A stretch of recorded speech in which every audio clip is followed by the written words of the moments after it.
All right, people, another week, another episode of Talkin Lost, Season 2, Episode 16, entitled The Whole Truth. This is our second Jin and Sun backstory episode. This time, we get a couple surprises, a couple revelations. More people are starting to find out about Henry Gale. Sun finds out a massive truth that ties into potentially some more of the island's supernatural abilities, which we haven't, I feel like, gotten a little bit of in quite some time. And this is the beginning, as you said. This is the beginning of the build-up to the season 2 finale, with the first of what will probably end up being several major cliffhangers at the end of this episode. Yeah, we had the last episode called maternity leave. I think they could have saved it for this episode as well. So lots of revelations and a really good balancing of the pushing along the main plot while having the whole episode be its own plot, which I feel has been lost in the shorter season TV trends that we have. So really good balance there. Indeed, it has. Very, very much pun intended. Yes, all of that and more on today's episode of Talkin Lost.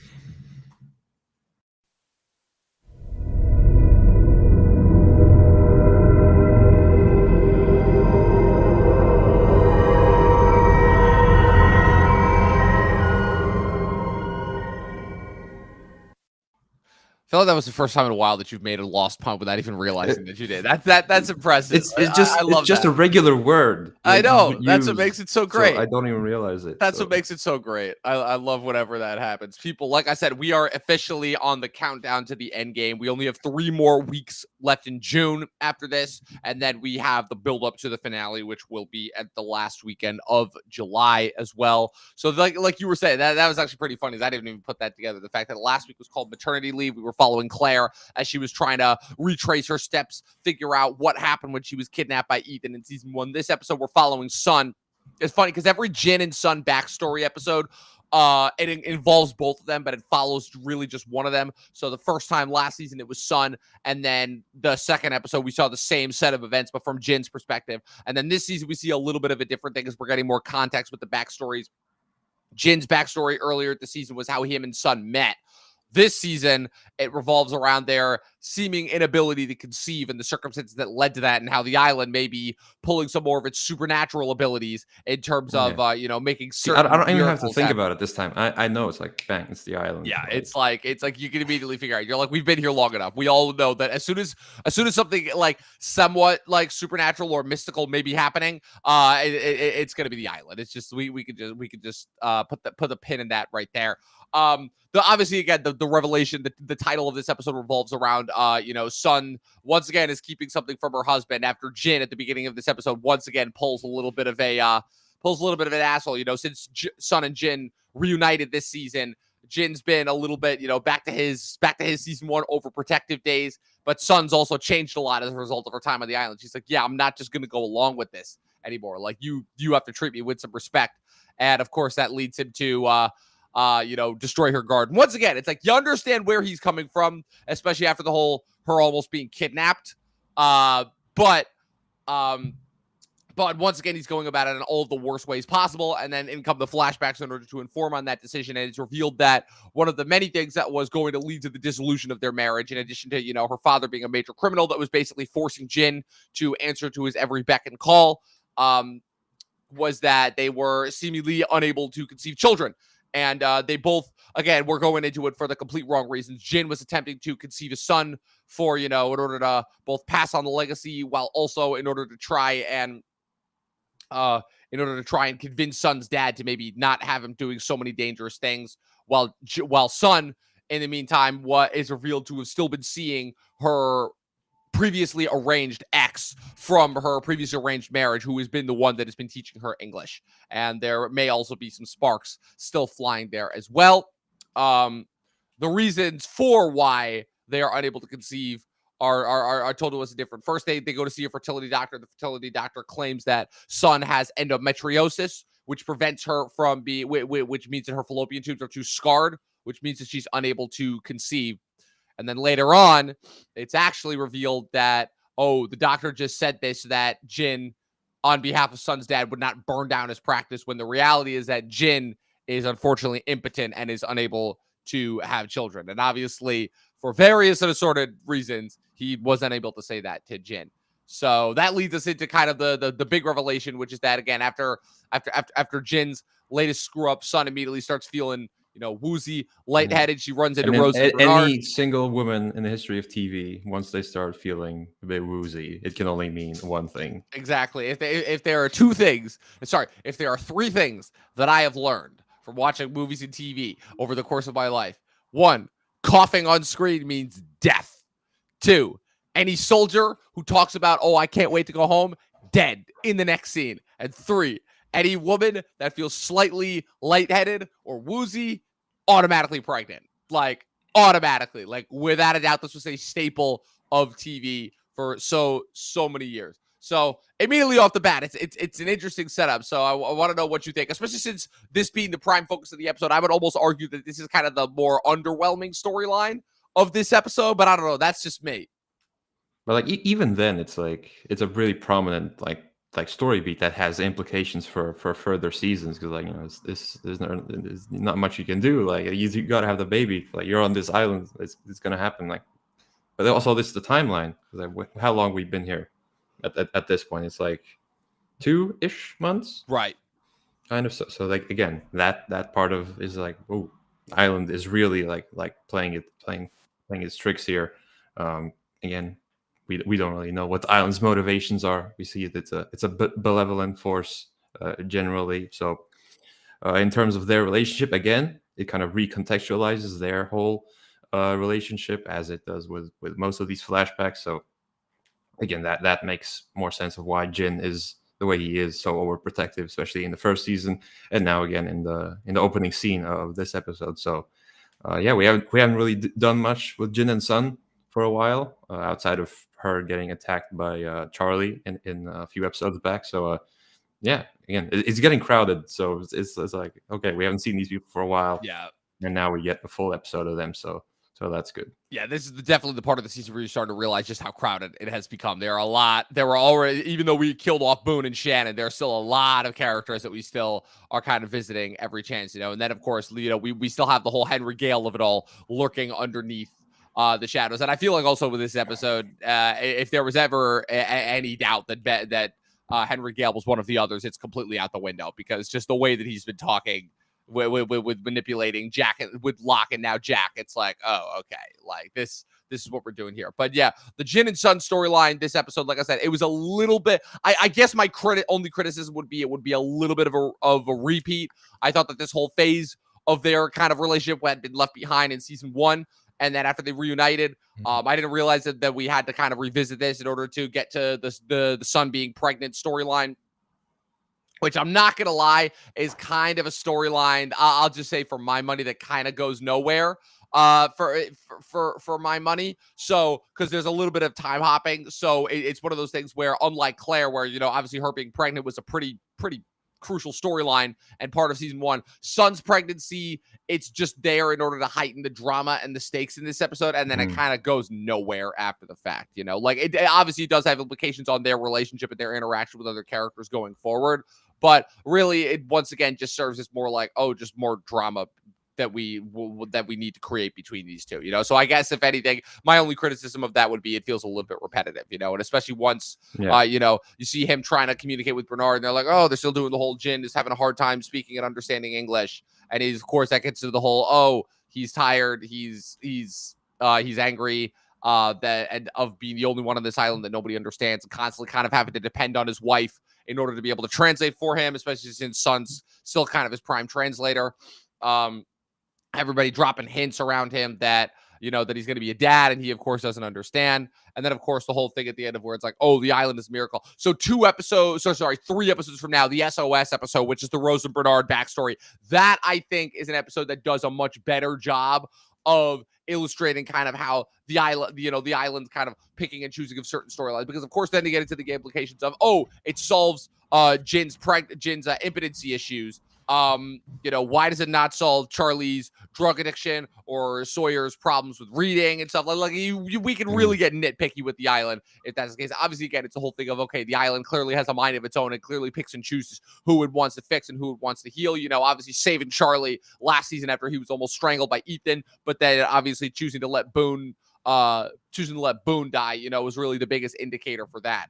But yeah, like I said, I really did this storyline, I would say, is kind of we're getting a little bit repetitive here. It's not as interesting for me, and really knowing where it goes now, it's just, this is one of the storylines that I feel like they don't pay off as well. And really, you can tell that this is a part of the season where it's like, yeah, it's either Henry Gale or bust, because everything that is happening with that section of the storyline is just cooking with gas. It is awesome. Where Ana Lucia is going for a run on the beach, Locke Locke approaches her and talks to her, and Ana Lucia immediately is like, listen, what's going on? Like, you haven't said 5 words to me since I've come to this section of the camp. And he's like, Locke is hot off his confrontation with Henry Gale, as we're still calling him at this point. Yeah, so, the crack. Like, yep, the cracks are starting to show in Locke's demeanor, and he talks to Ana Lucia. She's like, we got somebody in the hatch. He landed a couple days ago. We're trying to figure out if this guy's telling the truth. And so she sits down. She has a couple confrontations with him, and especially knowing that, like, Ana Lucia, similar to Echo, is another one who not only had direct confrontation with the other, but also killed the other that was sent to infiltrate them, Goodwin. Obviously, again, she's still feeling remorseful because she fucked up and killed the guy who she thought was the other, but it turned out it wasn't. So obviously she's got a little bit of blinders as far as that goes, especially since everybody else, especially by the end of this episode, is starting to become convinced. They're like, yeah, this guy's one of the others. Sayid is beyond convinced. Charlie is beyond convinced, but that's only because Charlie is like willing to go with whatever Sayid says, only because Charlie is, again, still on the outs with everybody, and Sayid's the only one that's like been willing to give him somewhat of a chance. And Jack and Locke are definitely convinced. But as Ana Lucia says, when she meets up with Sayid later, she's like, yeah, Jack and Locke are a little bit too busy with each other. And I'm like, thank you. Finally, somebody other than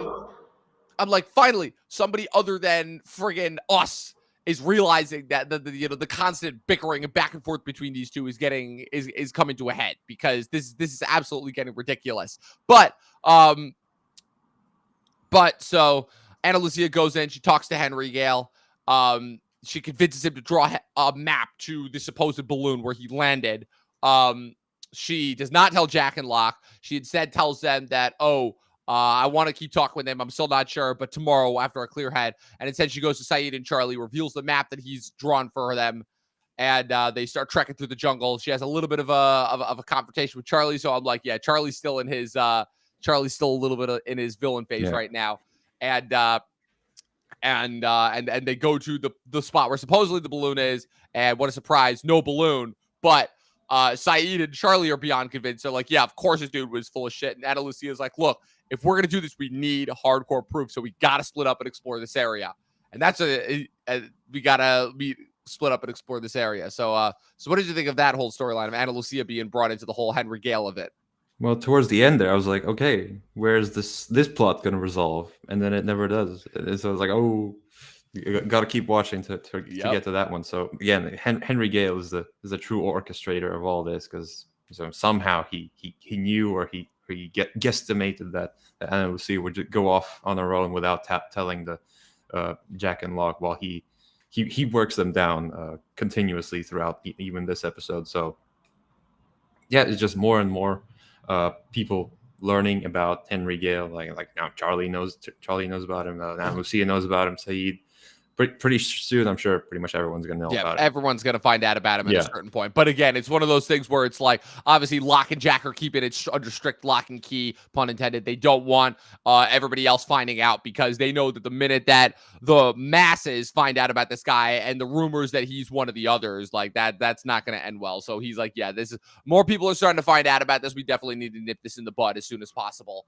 And the biggest thing for me is the fact that that end sequence between Jack, Locke, and Henry when he Gale drops the act. It's like finally, like when he drops the act. It's a little bit of a Rorschach meets the Avengers storyline, where it's like, oh, I'm not locked in here with you. You're locked in here with me. And it's a whole thing of, it's like, oh, why do I feel like he's the only one who wants to be here? It's the perfect combination of the two of them, where again, Jack takes a brief moment of sympathy, brings him out, tries to, give him some cereal. He, of course, is asking like, "Oh man, you guys aren't asking aren't asking any of the right questions. Maybe if you guys stopped arguing all the time." And that's they have that look. And he's like, if I was one of these supposed others that you guys think I am, I would probably, yeah. And he also drops the map as well that he gave to Ana like, Lucia. there would be no balloon. Yep. I would draw a map to Yep. a secluded location, prime for a trap or an ambush, and use them to trade me. So, yep. And Jack and Locke, they have nothing to say. They have nothing to say. There's nothing they can do because they're like, they didn't even know about it, and they're like, oh man. And I love the back and forth too. It's like, did you? He's like, no, I didn't. And I love the kind of that back and forth, the continued drawing out tension between Jack and Locke. So that was really their own bickering and conflict led to this mistrust between Ana Lucia and them, and now they're in this absolute pickle of a situation. Exactly. So. And it makes for the perfect cliffhanger. Because that's the other thing too. Again, I didn't remember that this was a cliffhanger. I thought this was going to have the natural lost resolution like every other episode. So that one threw me for a loop. I will admit. But yes, like I said, this is what you'd say. Like this was a binge show in the network TV era. This kind of episode is a perfect example of that. So that's exactly it. That is exactly. I'm itching to watch the next one, but we gotta wait. Yeah, it's gonna be good. It's gonna be good to say the least. Next week we'll hit it. Real quick before we get out of here, did you watch Ballerina this past weekend? I did not. Okay, I did not either. I'm not gonna lie here. I think I'm a little bit tired of the John Wick franchise personally. Unless they do like John fights his way out of hell in the fifth one. Yeah, which would be cool. But it's like my whole thing is it's like, look, 4 was so long, like so gratuitously long, and it just got too ridiculous for me. I really got sick and tired of the whole like him practically being immortal. Where like again, these movies started as like a kind of modern twist on the action genre with like more like the first one was just a simple revenge movie with more of like bringing you into like a new kind of action world, and the movies kind of like grew more and more and more as they explored more of it, and the action got more and more insane and ridiculous. 2 was really solid. 3 was great up until they revealed that like, oh, just kidding, 3 is just a part 1 that will be continued in 4, and then 4 was so long, so overly gratuitous, and just and after a certain point it's like, oh my god, he's finally dead, and kind of got almost a little bit too operatic for its own good, where I'm like, this is such a vastly different movie than the first one. So by the time I finished with it, I'm like, I don't need to see any more of these movies. And then they're doing this spinoff with Ana de Armas, clearly because they loved, they thought she was the best part of the last James Bond movie, which she was. And I'm like, cool. Can't we give her own action franchise? Why does she have to like be a spinoff and a secondary to Keanu Reeves? Especially since John Wick ends up showing up in this movie, from all intents and purposes, from what I heard, given that, no, they have a fight. Yeah, they have a fight. Well, given that this takes place in between 3 and 4, and I'm like, how does that work out timeline-wise? So yeah, I'm just like, I didn't need to see it ultimately. Also, I hate the director choice. Len Weissman, the director of A Good Day to I'm pretty Die Hard. sure Stahelski came in and reshot all the action. Yeah, is what I'm guessing. Yeah, happened. more than likely. Yeah, and I feel bad honestly because Stahelski, I know, wants to move on from this. He wants to do the Highlander movie with Henry Cavill, and he's finally going to start shooting that in September. And he's just like, they just keep dragging me back to this fucking franchise. Like, we get it. But like, I even think that people have moved on, because honestly, outside of like the normal pundits, I don't know any regular person who's gone to see this movie. So yeah. It's kind of all of those factors combined into one that contributed to me not wanting to see that. So yeah, no movie this week. But I'll be watching Life of Chuck and Materialists next weekend. So I'm watching Chuck next week. We actually do get 28 Years Later on the 19th. Oh, awesome! So we'll be able to review that. Yay! Yeah. Yay, that's and then F1. And then F1, the big one that leads into the next big month of reviews with July, with Jurassic World, Superman, and Fantastic Four. Will those movies live up to the hype? We shall see. But in the meantime, we'll see you guys next week for the next episode of Talkin' Lost Lockdown. We got a fun one next week. Who's the flashback? Locke. Ooh, yes. Yep. In the title, it's been a while. Lockdown. Been a while since a Locke episode. It has, since the 3rd episode. Yeah, because like I said, all these flashbacks are thrown way out of order. So, all right, where can the good people follow you on the interwebs? They can follow me at Look Reviews on YouTube. Honestly, I have a lot of things I want to do, like outside of YouTube as well. So, but I think like I should do something on there, like F1, maybe like F1 fan watches F1 the movie, and like I can compare like what works as a movie, what works as a F1 thing. So Yeah. that's something. Yeah, especially since this movie's been getting as good reviews as it Oh has. yeah. Yeah, I'm very excited. I'm like, oh man, everybody's saying this is going to be the Top Gun this year. I'm like, me personally, I hope that this is going to be better than Top Gun this year. So, all right, you guys can follow me with everything going on at Movie Nerd Reviews across all platforms, at Official Talkin TV Podcast across all platforms. Be sure to like and subscribe to this video, and we will see you guys next week for the next episode of Talkin Lost.